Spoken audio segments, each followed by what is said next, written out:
Well, yes, the kind of deflation that we've seen in very key raw materials may prove to be a big tailwind for FMCG companies and their margins for Q1 FY27, and this could lead to a boost in the overall sector as well. Let's start by talking about some of the raw materials that have seen some sharp moderation on a month-on-month basis. Starting with Brent crude, you've seen about a 16% cut coming in on Brent crude on a month-on-month basis, and remember, this is very it's very beneficial for companies that use crude as a derivative, as a raw material. That's Asian Paints, Berger Paints, Pidilite, Dabur, Marico, HUL, all of them stand to gain from the sharp moderation that we've seen for Brent on a month-on-month basis.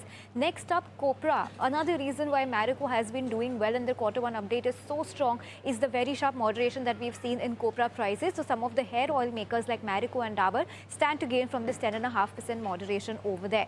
Next up, let's talk about PFAD, a 1.4% cut coming in over there. You've got HUL, GCPL, Jyoti Labs.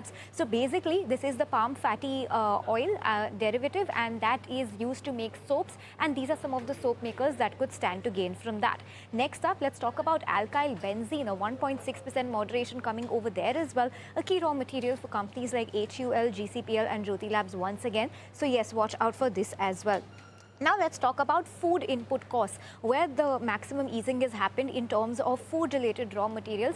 First, on the wheat front, 2.3% moderation on a month-on-month basis in terms of prices, and that is very positive for most of the biscuit makers or the companies that use wheat flour as raw material. Britannia, Nestle, ITC, Mrs. Bector's Foods, all of them stand to gain from this. Cocoa prices have been in moderation on a year-on-year as well as month-on-month basis, so that continues to be a tailwind for some of the FMCG makers. But the biggest one is Nestle. One of the biggest chocolate makers in the country is Nestle, and that is why cocoa is positive for them. Lastly, let's also talk about refined soybean oil, 1.5% cut coming in over there. So edible oil makers like Marico, who makes Saffola, or Adani Wilmar and Patanjali Foods also stand to gain from this moderation.